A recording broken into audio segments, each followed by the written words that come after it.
Hello friends, मैं नीरज मिश्रा आपका India one में स्वागत करता हूं।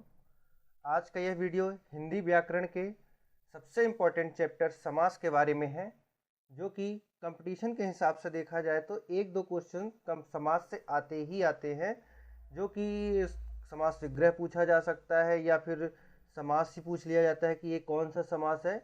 इन सब चीज़ों के बारे में आज हम डिटेल में आपसे बात करेंगे और आपको समझाएंगे कि समास को पहचानना कैसे है, किस तरह से समास को पहचाना जा सकता है। ठीक है, तो चलिए शुरू करते हैं। सबसे पहले बात करते हैं समास की। तो समास की जो उत्पत्ति हुई है वो संस्कृत की एक वर्ड अस धातु से हुई है। संस्कृत के उस अस वर्ड में अगर हम सम उपसर्ग जोड़ देते हैं तो एक धातु बन जाती है जिसको बोलते हैं समास। ठीक है, तो समास को सम धन अस के जोड़ने से बना है समास, जिसका मतलब होता है संयोग होने की स्थिति में उसका संक्षेपीकरण होने की प्रक्रिया समास कहलाती है। मतलब कहना चाहिए कि समास जो होता है एक तरह से संक्षिप्तीकरण की प्रोसेस है। ठीक है, अब डेफिनेशन की बात करते हैं समास की। तो दो या दो से अधिक शब्दों से मिलकर बने हुए एक नए एवं सार्थक शब्द को समास कहा जाता है। मतलब दो शब्द शब्द कौन से होते हैं, जैसे ये समास हो गया, एक शब्द का तात्पर्य ये एक शब्द हो गया, या इससे अधिक शब्द भी हो सकते हैं, उससे जो मिलकर जो एक नया शब्द बनता है उसको समास कहा जाता है। उदाहरण के तौर पे दिखा सकता हूं मैं आपको। ये जैसे रसोई घर लिखा हुआ है यहाँ पास, ठीक है, ये एक समास है। और रसोई के लिए घर है ना, रसोई के लिए घर ये शब्द है। ठीक है, रसोई के लिए घर ये शब्द, इनसे मिलकर एक शब्द बना जिसको रसोई घर कहते हैं, ये समास कहलाता है। ठीक है, अब हम बात करते हैं सामासिक शब्द की। समास के नियमों से निर्मित शब्द सामासिक शब्द कहलाते हैं। मतलब जो समास के रूल्स के हिसाब से जो नए शब्द बनाए गए हैं उसको सामासिक शब्द कहते हैं। इसे समस्त पद भी कह सकते हैं, जैसे रसोई घर ये एक समस्त पद कहलाएगा। ठीक है, इसको मैं और विस्तृत तरीके से आपको समझाऊंगा। ठीक है, इसमें जैसे राजपुत्र लिखा हुआ है, ठीक, तो राजपुत्र एक सामसिक शब्द हो गया। लेकिन अगर हम लिख देते हैं राजा का पुत्र, ठीक, तो वो क्या हो जाएगा, राजा का पुत्र हो जाएगा, समास विग्रह है। ठीक है, सामासिक शब्दों के बीच के संबंध को स्पष्ट करना समास विग्रह कहलाता है। जैसे उदाहरण के तरीके से मैंने एक ही एग्जांपल लिया है जिससे आपको और अच्छे से क्लियर हो जाए। राजपुत्र मतलब राजा का पुत्र, ये हो गया इसका समास विग्रह, और ये राजपुत्र हो गया समासिक शब्द। ओके, अब कुछ नई चीजें जान लेते हैं। समास में जो सबसे इंपॉर्टेंट है, हमेशा ये इसी से रिलेटेड क्वेश्चन पूछता है कि किसमें पूर्व पद प्रधान रहता है, किसमें उत्तर पद प्रधान रहता है। ठीक है, तो समास में दो पद होते हैं। ठीक है, पहले पद को पूर्व पद, मतलब पूर्व पद जो स्टार्टिंग में आता है उसको पूर्व पद, और दूसरे पद को उत्तर पद कहा जाता है। एग्जाम्पल के तरीके से देखें तो जैसे गंगा जल, गंगा हो गया पूर्व पद और जल हो गया उत्तर पद। अब बात करते हैं समास के भेद कितने होते हैं। तो समास के 6 भेद होते हैं। अव्ययी भाव समास, तत्पुरुष समास, द्विगु समास, द्वंद्व समास, बहुब्रीहि समास और कर्मधारय समास। इन सारे समासों के बारे में हम डिटेल में पढ़ेंगे। क्या क्या क्वेश्चंस पूछे जा सकते हैं इस समास से, और इस तत्पुरुष समास या व्ययी भाव समास में क्या कॉन्सेप्ट होता है, मैं आपको एक एक करके अच्छे से बताऊंगा। तो चलिए सबसे पहले समझते हैं अव्ययी भाव समास किसे कहते हैं। जिस समास का पहला पद प्रधान हो, प्रधान मतलब मुख्य हो, पूर्व पद मतलब पहला पद हो गया, ठीक है, और वह अव्यय हो, उसे अव्ययी भाव समास कहते हैं। अब यहां पास शब्द ये आया है अव्यय। अव्यय क्या होता है? व्यय का मतलब होता है खर्च होना, मतलब निकल जाना। अव्यय मतलब खर्च ना होना, जो वर्ड है वही का वही वर्ड रहे उसको अव्यय बोलते हैं। उसी प्रकार अविकारी भी होता है। विकारी का मतलब होता है परिवर्तन हो जाना, अविकारी का मतलब होता है वही का वही रहना। जैसे एग्जाम्पल के तौर पर देखा जाए धीरे धीरे, ये क्या होगा, एक अव्ययी भाव समास होगा। पूछ लेते हैं क्वेश्चन जनरली कि धीरे धीरे कौन सा समास होगा, तो ये अव्ययी भाव समास होगा। ठीक है, एग्जाम्पल के तरीके से देखते हैं। जैसे यथाशक्ति लिखा हुआ है, ठीक, यथामति, यथामति मतलब मत के अनुसार। यहाँ पास देखिए पूर्व पद की प्रधानता दिखाई जा रही है, मत के अनुसार। मति तो ठीक है, फिक्स है, लेकिन यहाँ प्रधानता किसकी, विशेषता किसकी बताई जा रही है, यथामति मतलब मत के अनुसार की बात की गई है। उसी प्रकार आमरण मृत्यु कर, ठीक है ना।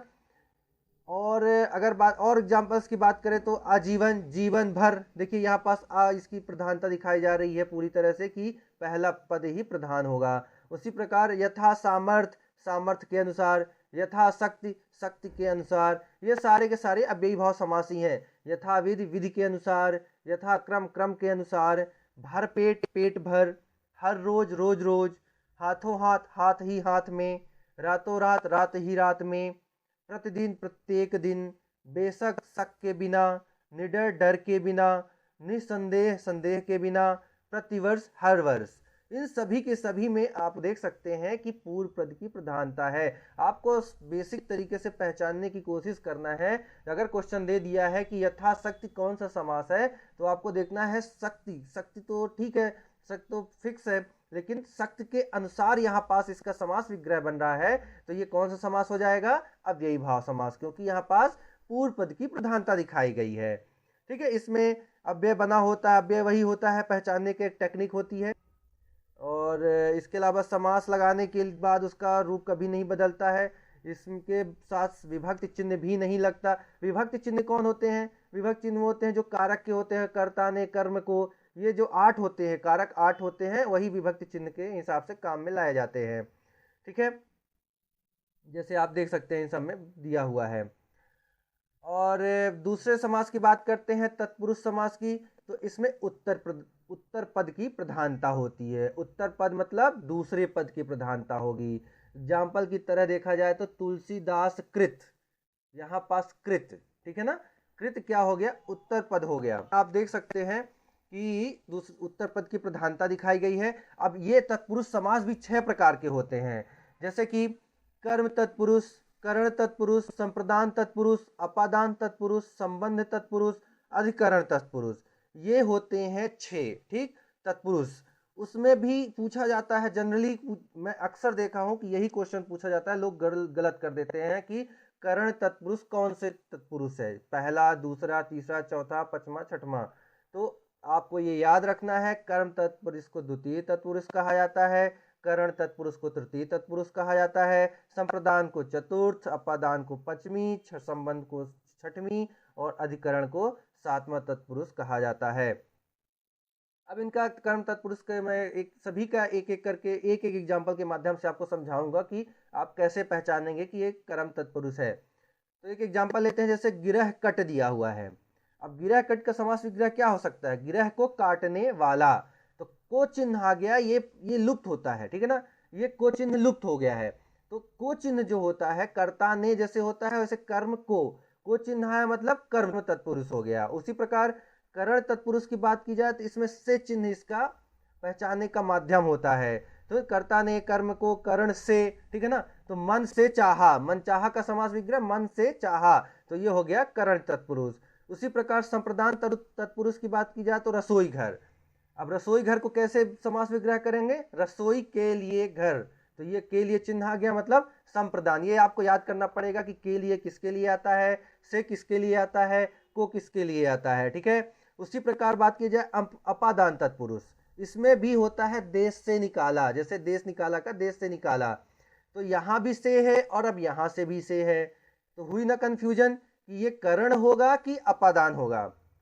तो सबसे अच्छा तरीका है कि अपादान को आप याद रखिए कि जहां अलगाव की स्थिति आती है वहां अपादान तत्पुरुष होता है। अलगाव की स्थिति का मतलब होता है जो चीज जहां है उससे अलग हो जाना। उदाहरण के हिसाब से देखा जाए तो जैसे पेड़ से पत्ते गिरते हैं, पेड़ से पत्ते गिरते हैं, मतलब पेड़ से पत्ते गिर गए, मतलब पेड़ से अलग हो गए, टूट गए, ठीक है।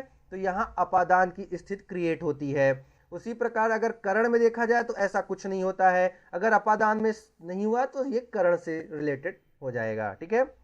उसी प्रकार संबंध की बात की जाए तो ये तो पहचानना आसान है, गंगा जल, गंगा का जल, का के की जहां चिन्ह आएगा वहां संबंध की बात होती है, ठीक है। अब बात की जाए अधिकरण तत्पुरुष की, तो इसमें में, पर, ये सब चिन्ह रहते हैं। अगर वहां पास पहचानने की तरीका है कि अगर में है या पर है तो वो अधिकरण तत्पुरुष होगा। जैसे नगरवास, नगर में वास करने वाला, है ना, ये सभी के सभी तत्पुरुष हैं। इसको आप 1-2 बार पढ़ लेंगे, आपको समझ में आ जाएगा, है ना, पिक्चर पूरी क्लियर हो जाएगी आपको। और एक और तत्पुरुष होता है, हालांकि उसको गिना नहीं जाता है, लेकिन ये निषेधात्मक होता है, इसके बारे में आपको पता होना चाहिए। जैसे इसको न तत्पुरुष कहा जाता है। जैसे समस्त पद में अगर देखा जाए अभ्यस्त, ना अभ्यस्त, ना की प्रधानता होती है इसमें, है ना। अनादि, ना आदि, अनंत, ना अंत, असंभव, ना संभव, ये आपको एक ही बार में समझ में आ जाएगा। क्वेश्चन देखते ही आपको समझ में आ जाएगा कि इसका आंसर ये तत्पुरुष होगा। ठीक है। कर्मधारय समास की, जिस समास का उत्तर पद प्रधान हो, उत्तर पद मतलब दूसरा पद, पूर्व पद व उत्तर पद में विशेष और विशेष अथवा उपमान उपमेय का संबंध हो। चलिए एक बार और क्लियर कर लेते हैं। पूर्व पद मतलब पहला, उत्तर पद मतलब दूसरा। विशेषण किसको कहते हैं? संज्ञा सर्वनाम की विशेषता बताने वाले शब्द को विशेषण कहते हैं। विशेष किसको कहते हैं? जिसकी विशेषता बताई जाए उसे विशेष कहते हैं। उपमान किसको कहते हैं? जिस व्यक्ति या वस्तु की तुलना की जाती है, उसकी समानता बताई जाती है, उसे उपमान उपमेय कहते हैं। और उपमान किसको कहते हैं? जिस व्यक्ति या वस्तु के साथ उपमेय की समानता तुलना की जाती है ना, उसको उपमान कहते हैं। अब चलिए एग्जाम्पल के हिसाब से देखते हैं। देखिए उत्तर पद की प्रधानता बोली जाती है कर्मधारय में, है ना। तो ये है गया उत्तर पद, ये हो गया प्रथम पद, चंद्र हो गया प्रथम पद, मुख हो गया उत्तर पद। ठीक है। अब ये प्रधानता है इसकी, तो हमारा मुख रहेगा। ठीक, चंद्र जैसा मुख, मतलब हमारा मुख तो है, कैसा मुख है? जैसे हमारा चंद्र जैसा है। यहाँ पास उत्तर पद की प्रधानता है और यहाँ पास चंद्र जैसे हमारा इसको कंपेयर किया गया है, इसलिए यहाँ पास कर्मधारय समास से होगा। उसी तरह उपमान उपमेय के संबंध से देखा जाए तो देह लता, देह रूपी लता, अगर ये देह रूपी लता लिखा हुआ है इसे आप समझ जाएंगे, या देह लता लिखा है तो कर्मधारय समास है। इसको आपको समझने में ज़्यादा दिक्कत नहीं होगी और जहां आप भी देखेंगे क्वेश्चंस को आपको समझ में आ जाएगा। उसी प्रकार नील कमल, नीला कमल। अब विशेषण और विशेष की एक और मैं एग्जाम्पल के जरिए आपको बताना चाहूँगा। जैसे काला घोड़ा दे दिया गया है, तो इसमें काला क्या होगा? एक विशेषण होगा, और विशेष क्या होगा? घोड़ा। विशेषता बताई जा रही किसकी? वो विशेष होगा, मतलब काला घोड़ा। उसी प्रकार हो गया नील कमल, नीला कमल। ठीक है। कमल नयन, कमल के समान नयन। दही बड़ा, दही में डूबा बड़ा। पीतांबर, पीला अंबर, वस्त्र की बात की जा रही है यहाँ पास, कैसा? पीला, विशेषण हो गया। ठीक है। नरसिंह, नरों में सिंह के समान। ठीक है ना, के समान, ये सिर्फ चिन्ह जब आते हैं तो ये कर्मधारय ही समास होते हैं। ठीक है। अब बात करते हैं द्विगु समास की। इसमें एक बहुत इंपॉर्टेंट चीज है जानना कि ये संख्यावाचक चिन्ह होता है इसमें, है ना। पूर्व पद, पूर्व पद मतलब पहला पद जो होगा संख्यावाचक होगा, 1 2 3 4 5 6 7 8 9 ऐसे करके होंगे। जैसे मान लीजिए 9 ग्रह दिया हुआ है तो 9 हो गया, है ना। उसके अलावा ये भी जानना जरूरी है कि ग्रुप में होता है ये, है ना। कोई भी चीज होगी ग्रुप में होगी या समाहार में होगा, समूह में होगा या समाहार में होगा। ठीक है ना। तो अब जैसे एग्जाम्पल दिया है ये नवग्रह है, 9 ग्रहों का समूह। ठीक है ना।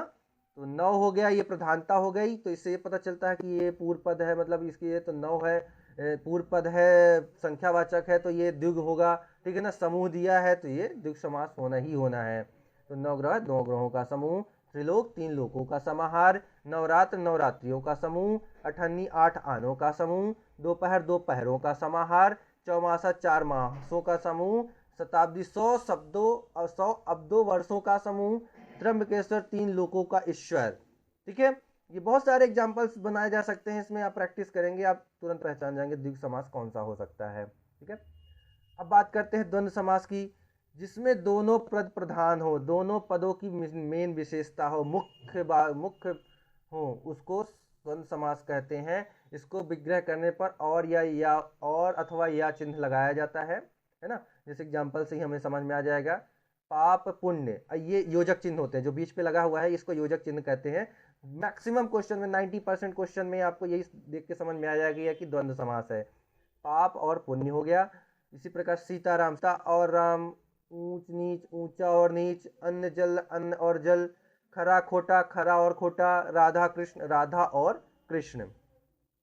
कुछ ऐसे भी एग्जाम्पल होते हैं जिसमें योजक चिन्ह नहीं लगा होता है, जैसे लाभा लाभ अगर देखा जाए तो उसमें योजक चिन्ह नहीं होता है, लेकिन वो द्वंद्व समासी होता है। इसके अलावा सत्यासत्य हो गया, वो भी एक द्वंद्व समासी होता है। तो आप थोड़ा सा 2 4 बार प्रैक्टिस करेंगे तो आपको आ जाएगा, कोई ज़्यादा दिक्कत नहीं होगी इसको करने में। ठीक है। लास्ट में बात करते हैं बहुब्रीहि समास की। इसमें जो दोनों पद, पद मतलब शब्द है ना, एक तरह से अप्रधान हो, मतलब उनकी कोई विशेषता मुख्यतः उसको नहीं काउंट किया जाता, उसके अलावा उससे ही रिलेटेड, जैसे इस लिखा हुआ है, और समस्त पद के अर्थ के अतिरिक्त कोई सांकेतिक अर्थ प्रधान हो, मतलब उन दोनों शब्दों को छोड़ के कोई और शब्द उस पर हावी हो जाए, मतलब उसकी उससे रिलेटेड किसी और चीज की विशेषता बता दी जाए, है ना। जैसे देखिए दशानन की बात करते हैं, देखिए दशानन का अगर लिखा जाए तो ये होगा जिसके 10 है आनन, आनन का मतलब होता है मुख, है ना, ठीक है ना। अब 10 है किसके मुख हो सकते हैं, अर्थात हो गया वो रावण, ये हो गया बहुब्रीहि, मतलब ये सब हट के इसका सेंस निकल जाता है रावण, ठीक है, ये बहुब्रीहि समास हो गया। इसी प्रकार नीलकंठ, नीला है कंठ जिसका, अब शंकर जी का नीला कंठ होता है तो उनको बोल दिया गया नीलकंठ, ठीक है। उसी प्रकार सुलोचन, सुंदर है लोचन जिसके, अर्थात मेघनाथ की पत्नी, ओके। पीतांबर, पीला है अंबर, अंबर मतलब वस्त्र कहलाता है, अंबर को वस्त्र कहते हैं, ठीक है, पीला है अंबर, ठीक है, अर्थात श्री कृष्ण जी को कह दिया गया, इसका है ना नाम है श्री कृष्ण जी का। लंबोदर, लंबा है उदर मतलब पेट, उदर मतलब पेट होता है, किसका होता है, अर्थात गणेश जी, ये हो गया बहुब्रीहि समास का उदाहरण। दुरात्मा, बुरी आत्मा वाला मतलब दोष्ट कहला गया। श्वेतांबर, श्वेता है, श्वेत है जिसके अंबर, वस्त्र की बात की जा रही है यहाँ पर भी, मतलब सरस्वती जी। तो ये होता है बहुब्रीहि समास। बहुब्रीहि समास भी पहचानना आसान होता है, बस थोड़ा सा आपको लॉजिक पता होना चाहिए कि इसका समास विग्रह कैसे निकाला जा सकता है, तो आपको समझने में आसानी होगी। कुछ ऐसे भी होते हैं जो कि बहुब्रीहि और कर्मधारय में डिफरेंस पता करना बहुत मुश्किल हो जाता है कि ये क्या हो सकता है, मैं उसको आपका पूरा का पूरा जो भी प्रॉब्लम है वो क्लियर कर देता हूँ। चलिए कर्मधारय और बहुब्रीहि के बारे में पहले बात करते हैं ना। एक एग्जाम्पल के माध्यम से मैं समझा रहा हूं जिससे कि आपको आसानी से समझ में आ जाए, कंफ्यूज होने की जरूरत ना पड़े, ठीक है। बाकी सब प्रधान क्या होता है, विशेषण क्या होता है, पद क्या होते हैं, ये आपको पता चल गया है, कर्मधारय भी क्या होता है ये भी आपको पता चल गया है। एग्जाम्पल डायरेक्ट बात करते हैं अपन, जैसे नीलकंठ, यहाँ पास गलत लिखा हुआ है, नीला है जो कंठ होना चाहिए, ठीक है। तो नीलकंठ की बात की जाए तो अगर लिखा हुआ है नीला है जो कंठ है तो वो हो जाएगा कर्मधारय। अगर लिखा है नीला है कंठ जिसका, अर्थात शिव, अगर ऐसे लिख कर आया है तो ये बहुब्रीहि समास होगा। ये है सबसे बड़ा अंतर। उसका फॉर्म अगर चेंज कर दिया गया है, मतलब जो सेंस है उसको दोनों पद अप्रधान कर दिए गए हैं और तीसरा पद प्रधान हो गया है तो वो बहुब्रीहि समास हो जाएगा। अगर नीला है जो कंठ बस यहाँ पास लिखा है तो वो कर्मधारय समास होगा। ये सबसे बड़ा अंतर है इन दोनों के इन दोनों के बीच में, ठीक है। लास्ट में बात करते हैं संधि और समास में क्या अंतर होता है। तो संधि जो होता है वर्णों के मेल से बनता है।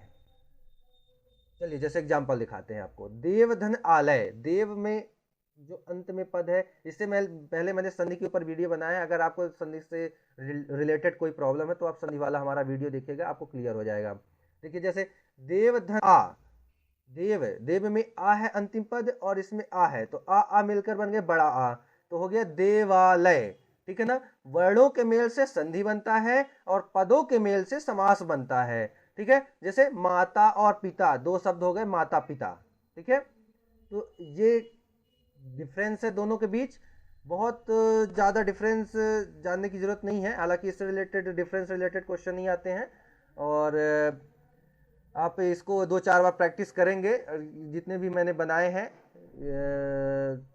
समास के बारे में तो उसको आप अच्छे से क्लियर करके पढ़ लीजिए, आपके पूरे के पूरे कॉन्सेप्ट क्लियर हो जाएंगे, कोई भी समस्या नहीं आएगी। आप कोई भी क्वेश्चन कहीं से भी आएगा आप इजीली सॉल्व कर सकते हैं उसको, ठीक है। ये कुछ ऑब्जेक्टिव क्वेश्चन मैंने रखे हैं जो कि आपको सॉल्व करने हैं। हमने इसको रखा है सिर्फ आपके लिए कि आप इसको पहचानिए कि आप जैसे विग्रह करना है तो एक कॉमन सेंस कितना काम करता है कि गुरु दक्षिणा में क्या विग्रह हो सकता है, ऑप्शन मैंने दे रखा है तो आप अपने हिसाब से इसको बताइए कमेंट के माध्यम से। इसी प्रकार इसमें कर्मधारय पहचानने की मैंने रखा हुआ है, इसमें चारों में से जैसे वनवास, आजन्म, आप बीती, काली मिर्च, इन चारों में से कौन सा कर्मधारय समास है ये हमको आप बताइएगा। इसी प्रकार पुस्तकालय समस्त पद का विग्रह बताइएगा, संपूर्ण पुस्तकालय को हम किस तरह का विग्रह करेंगे। अगर आपने विग्रह कर लिया तो आपको प्रॉब्लम सॉल्व हो जाएगी, क्योंकि ये आप जब पहचान जाएंगे ये कौन सा समास है है ना, और विग्रह करना भी आपको धीरे धीरे आने लगेगा। इसी प्रकार इसमें तत्पुरुष समास कौन सा है ये पहचानना है। देशभक्ति में समास विग्रह क्या होगा। ये छोटे छोटे इजी क्वेश्चन है, बस मैं एक बेसिक नॉलेज के लिए बताया कि क्वेश्चन ऐसे आते हैं जिसके आपको क्लियर हो जाए कि क्या पूछ रहा है और क्या पूछेगा, और कंपटीशन में कैसे क्वेश्चंस पूछे जाते हैं, है ना। तो ये था आज का वीडियो समास के ऊपर। इससे पहले मैंने संधि के ऊपर वीडियो बना रखी है, अगर आपको संधि के ऊपर कोई डाउट है तो आप उसको देखिए। समास में अगर आपको कोई भी अभी भी डाउट होता है तो आप हमको कमेंट के माध्यम से लिखिए, हम उसको तुरंत क्लियर करेंगे, ठीक है। और इसके अलावा संधि के ऊपर, संधि समास के अलावा मैं और भी हिंदी की वीडियो बनाऊंगा, जैसे उपसर्ग प्रत्यय, कारक। कारक जो कि बहुत इंपॉर्टेंट है खासतौर पे ऐसा एग्जाम्स के लिए या व्यापम के एग्जाम से जो भी निकालती हैं एग्जाम्स, उनके लिए कारक हो गया, और पर्यायवाची शब्द को पहचानने की टेक्निक कैसे क्या होना चाहिए, ये सब चीज़ें मैं आपको आपके पास लेके आऊँगा। तब तक के लिए